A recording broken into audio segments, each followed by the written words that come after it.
ये योजना किसी भी हालत में लागू न हो, हम उनके साथ कंधे से कंधा मिलाकर खड़े हैं और इस योजना को वापस करवा कर ही रहेंगे कि 4 साल में जितना इन पूरे 46,000 सैनिकों को वेतन मिलेगा और रिटायरमेंट और 4 साल बाद जो इनको पैसा मिलेगा वो टोटल जब जोड़ देते हैं तो मोदी जी के एक हवाई जहाज के बराबर नहीं बैठता। वो मतलब नौटंकी भी जो है प्रधानमंत्री के करने का वाकई में जवाब नहीं है। तो ये बूढ़े बूढ़े जो 70-80 साल के जो नेता बैठे हैं खद्दर पहने हुए, फिर ये भी निकाल के बाहर करो क्योंकि इनका भी दिमाग चलना बंद हो चुका है। सरकार की औकात क्या है यार? सरकार मतलब ये वही सरकार है कितनी बार घुटनों पर आई। इनको सैनिक की वर्दी तो मिलेगी लेकिन उसी सैनिक का दर्जा नहीं मिलेगा।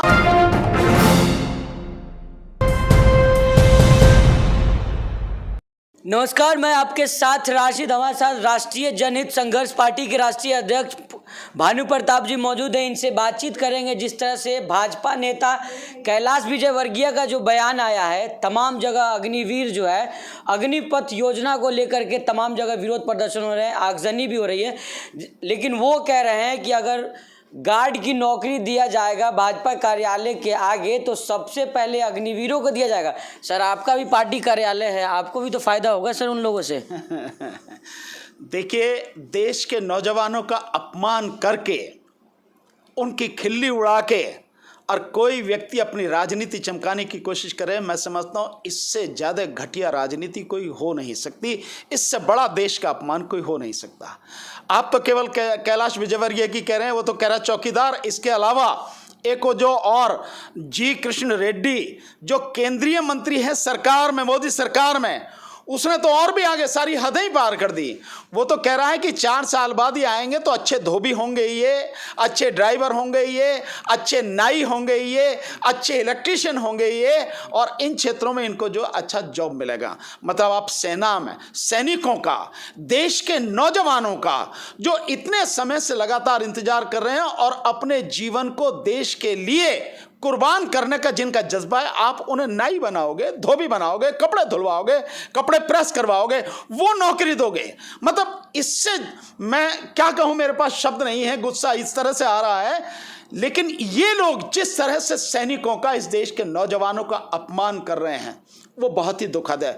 और एक और इनका कोई शायद बिहार से है, इनका एक कोई एमएलए, वो तो कह रहा है कि ये सारे के सारे जिहादी हैं। अब आप समझ रहे हैं, जिहादी बोल रहा है।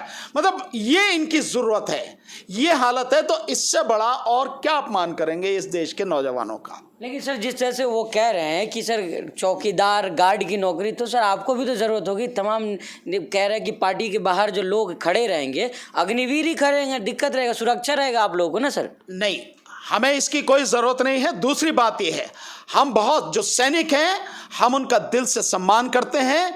एक सैनिक को एक सैनिक की तरह पूरे जीवन भर सम्मान मिलना चाहिए, हर व्यक्ति को उसका सम्मान करना चाहिए और सभी सरकारी संस्थाओं में बैठे हुए लोगों को उनका सम्मान करना चाहिए।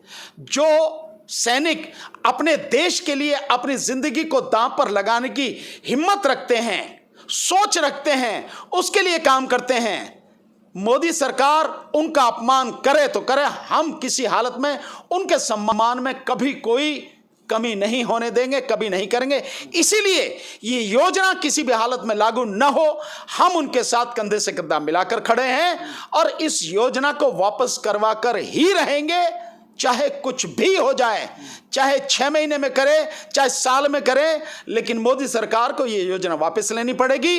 ये देश किसी भी हालत में अपने नौजवानों का अपमान इस स्तर पर नहीं सहेगी, किसी कीमत पर नहीं सहेगी। सर, लेकिन जिस तरह से लगातार आप लोग तमाम जगह बोल रहे हैं, आंदोलन हो रहा है, लेकिन सेना प्रमुखों ने और तमाम सरकार ने भी कह दिया है कि वापस नहीं होगा, नोटिफिकेशन जारी हो रहा है, 10 तारीख से फॉर्म भी भरे जाएंगे। सर, सरकार की औकात क्या है यार? सरकार मतलब ये वही सरकार है कितनी बार घुटनों पर आई। यही मोदी सरकार है, सीए एनआरसी आज तक लागू नहीं कर सकी, जो अपने आप को बहुत वो समझते हैं तुर्रम खां। और यही मोदी सरकार है जो कृषि कानून लेकर आई और घुटनों पर आकर मोदी ने फिर वापस लिए। यही रोजगार दे रहे हैं ना सर। ये रोजगार नहीं है, देश को तबाह करने की एक स्कीम है, देश की सेना को कमजोर करने की स्कीम है। मुझे पता नहीं आपने सुना नहीं सुना, लेकिन एक बहुत ही सीनियर ऑफिसर शायद रिटायर्ड हैं, उन्होंने ये कहा है कि एक सैनिक को तैयार करने में कम से कम 10,000 घंटे लगते हैं। 10,000 घंटे, और 10,000 घंटे का मतलब होगा कि 1500 दिन, मतलब 4 साल। 4 साल एक सैनिक को तैयार करने में लगते हैं। यहां क्या करवा रहे हैं आप सैनिक को? सिर्फ आपको 6 महीने की उसको ट्रेनिंग आप दे रहे हैं। 6 महीने में कहेगा। एक और सीनियर ऑफिसर हैं, उन्होंने ये कहा है कि 6 महीने में क्या सिखाएंगे उसे? भाई जिस तरह की हमारी भारत की क्लाइमेट है, कहीं पे बहुत गर्मी है, कहीं पे बहुत ठंड है, कहीं पे बर्फ जमी हुई है, कहीं पहाड़ी इलाका है, कहीं रेगिस्तान है, उस सारी स्थिति में कितने 6 महीने में कैसे उसको ट्रेंड कर देंगे? विदेशी लोग आएंगे सर, जिस तरह इजराइल की मजबूत सेना है, वहां के लोग आएंगे, प्रशिक्षण देंगे सर, मजबूत सेना बनेगी। आदमी तो यही के हैं, कहीं के भी प्रशिक्षण देने आ जाओ, आदमी तो यही के हैं। दिन तो वही है निश्चित, समय तो वही है निश्चित, घंटे तो वही निश्चित हैं। आखिर ट्रेंड करने के लिए एक समय चाहिए, और अगर समय वो नहीं है तो आप कैसे ट्रेंड करेंगे? और वैसे भी जिस तरह की बात की जा रही है, इनको सैनिक की वर्दी तो मिलेगी, लेकिन उसी सैनिक का दर्जा नहीं मिलेगा जो ये आने वाली ये योजना है उसके अनुसार। तो आप समझ रहे हैं कि किस तरह का भेदभाव होगा। और दूसरा, जिस व्यक्ति को मालूम है कि यार 4 साल बाद मुझे यहां से निकाल ही देना है, वो व्यक्ति कैसे मन लगा के काम करेगा, कैसे मन लगा के देश के लिए जान देने का जज्बा उसमें पैदा होगा? किसी हालत में नहीं हो सकता।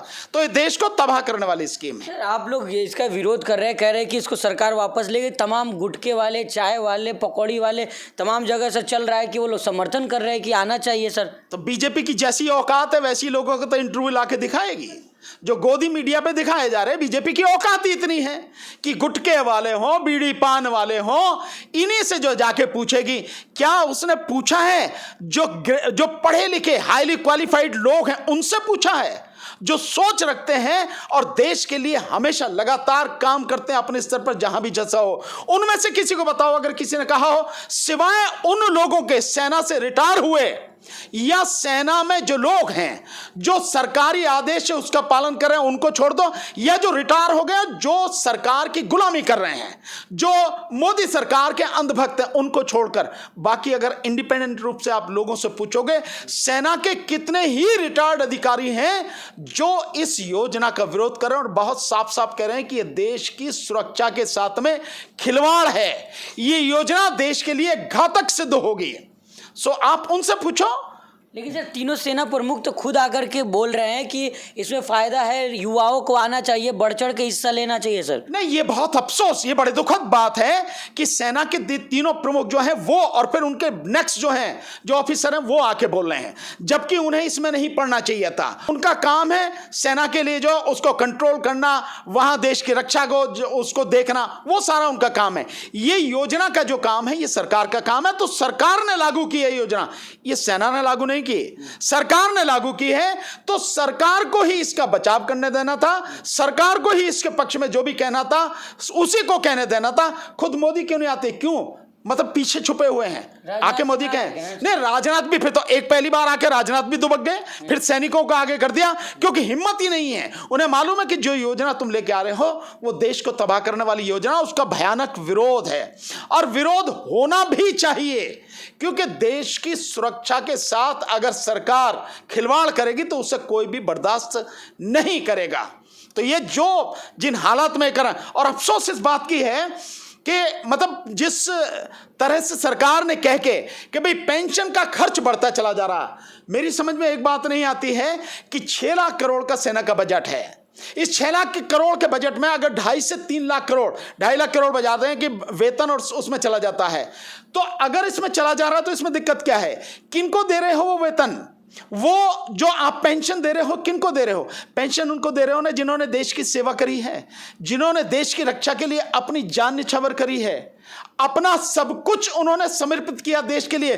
तो क्या उन्हें पेंशन नहीं दी जा सकती? ये जो खद्दर टांगे हुए ये जो नेता हैं, एमएलए एमपी हैं, जितने भी हैं, इनको अगर 5-5 6-6 पेंशन ये मिल ले सकते हैं जो किसी काम के नहीं हैं, जो केवल देश को लूटने का काम कर रहे हैं। जब इनको 5-5, 6-6 पेंशन मिल सकती है, तो क्या रिटायर्ड सैनिकों को, फौज के अधिकारियों को पेंशन नहीं मिलनी चाहिए? उसमें किसी को दिक्कत हो रही है? और इस नाम पे आप जो है ये योजना लेके आए हो कि भैया इस खर्च को कम किया जाए। तो मोदी जी को क्या जरूरत है? पहले हवाई जहाज में नहीं घूम रहे थे, 8,500 करोड़ का एक हवाई जहाज लेके आए हैं, और 17,000 करोड़ के वो 2 हवाई जहाज बैठेंगे जिन्हें मोदी जी लेके आ रहे हैं। और टोटल एक और बड़ी मजेदार, मैंने पूरा कैलकुलेट किया है कि जितनी इन 46,000 सैनिकों को पूरे 4 साल में तनख्वाह मिलेगी, वेतन मिलेगा। अब सुनना इसको बहुत, कि 4 साल में जितना इन पूरे 46,000 सैनिकों को वेतन मिलेगा और रिटायरमेंट, और 4 साल बाद जो इनको पैसा मिलेगा, वो टोटल जब जोड़ देते हैं तो मोदी जी के एक हवाई जहाज के बराबर नहीं बैठता। वो 8,202 करोड़ रुपया बैठता है, कुल 8,202 करोड़। और जो मोदी जी का जहाज है वो 8,500 करोड़ का। यानी कि तुम्हारे लिए 8,500 करोड़ का जहाज जरूरी है, देश की रक्षा जरूरी नहीं है, देश की सुरक्षा जरूरी नहीं है। देश के नौजवानों को एक बेहतर रोजगार मिल जाए, देश के नौजवानों का भविष्य सुरक्षित हो जाए, वो आपके लिए जरूरी नहीं है। आप 23,000 करोड़ का विस्ता प्रोजेक्ट बनवाएंगे। अभी मैं आया हूं देख के, जो वहां पे एक वो बनाया है, नीचे से निकलने वाला जो रास्ता बनाया है, सबवे जो बनाया है, जिसका मोदी जी उसमें एक वो बोतल ढूंढ रहे थे और अपना वो फोटो खिंचवा रहे थे, और वो एक कागज ढूंढ रहे थे। मतलब नौटंकी भी जो है प्रधानमंत्री के करने का वाकई में जवाब नहीं है। और एक बड़ी बढ़िया वीडियो हो रही है, जो कि पीछे को सरक, जरा कैमरे वाले कह रहे हैं पीछे को सरक। तो ये जो है ना, जिस तरह की जो सारी चीजें की जा रही हैं, वो सारी की सारी चीजें उनके लिए वो जरूरी हैं, लेकिन सैनिकों के लिए, देश के नौजवानों का भविष्य सुधर जाए, देश सुरक्षित हो जाए, वो जरूरी है। देश हित में बड़े फैसले लेने जरूरी है ना सर। मोदी सरकार कहती है देश प्रथम सर। ये बड़ा फैसला नहीं है, ये घातक फैसला है। बड़ा फैसला ये होता, देश हित में लाना होता कि सेना की जो संख्या है कम से कम उसको बढ़ाकर आप 15 लाख, 15.5 लाख करते हैं। नौजवान सेना होगी सर। देखिए, बिल्कुल नौजवान सेना होगी। देश में नौजवानों की क्या कमी है? लेकिन आप भर्ती करोगे ना, तब ना होगी। अगर नौजवान ही चाहिए सैनिक, तो फिर तो सेना में जो ऑफिसर्स हैं वो भी नौजवान ही होने चाहिए। फिर उनकी उम्र 60 साल तक क्यों है?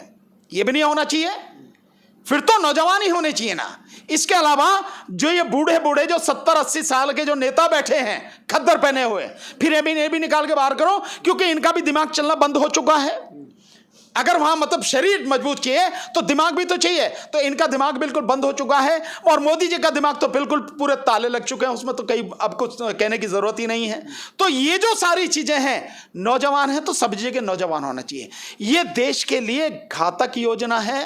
हाँ, बेहतर होता उम्र बढ़ाते, कम से कम इस बात की जो सेना है, बल्कि एक उनका जनरल विपिन रावत का एक बयान जो दिखाया जा रहा है, और कांग्रेस के जो प्रवक्ता हैं, महासचिव हैं अजय माकन जी, उन्होंने तो बताया, बाकायदा उनका बयान कोट किया है कि जनरल विपिन रावत ने तो ये कहा था कि इनके सैनिकों की उम्र बढ़ाई जानी चाहिए, और कम से कम उनकी उम्र जो है 55 के आसपास की जानी चाहिए। ये कहा है उन्होंने, जिसको कोट के कह रहे हैं कि जो जनरल विपिन रावत, क्योंकि आज वो आदमी है नहीं अपने आप को डिफेंड करने के लिए, तब आप उसके विषय में जो मन में आए वो कर दो।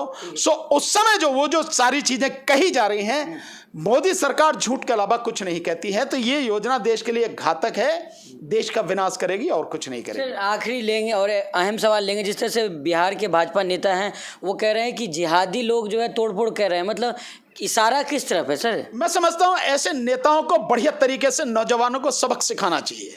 जो जिहादी कह रहे हैं और जिस तरह से मजाक उड़ाया जा रहा है, उन्हें नाई बनाने की बात कही जा रही है, उन्हें धोबी बनाने की बात की जा रही है कि वो इनके कपड़े धोएंगे, प्रेस करेंगे आके, और जिस तरह से उन्हें ड्राइवर की बात की जा रही है, ये बिजली का काम करेंगे, इलेक्ट्रिशियन की बात की जा रही है, ऐसे नेताओं को मैं समझता हूं इस देश के नौजवानों को सबक सिखाना चाहिए। तबीयत से इन्हें पता लगनी चाहिए कि देश के नौजवानों को बदनाम करने का या उनका अपमान करने का किसी को अधिकार नहीं है। ठीक है, बहुत शुक्रिया सर बातचीत में। तो ये थे हमारे साथ भानु प्रताप जी, राष्ट्रीय जनहित संघर्ष पार्टी के राष्ट्रीय अध्यक्ष हैं और सुप्रीम कोर्ट के वरिष्ठ वकील हैं। तमाम मुद्दे बातचीत करते। सर जिस तरह से कह रहे हैं कि लगातार जिस तरह भाजपा नेताओं के बयान आ रहे हैं, कैलाश विजयवर्गीय हो या कोई और नेता जिस तरह कह रहे हैं कि गार्ड की नौकरी अगर लगानी होगी तो उन सेना से रिटायर्ड फौजियों की लगाई जाएगी, इस बयान से सर नाखुश और कह रहे हैं कि नहीं, हमें फौजियों पर गर्व है और इस जो 4 साल की योजना है इसको ख़त्म करना चाहिए, जैसे पहले की प्रक्रिया है वैसे ही बहाली होनी चाहिए। और भी खबरों के लिए हमारे साथ बने रहिएगा। जब तक के लिए धन्यवाद।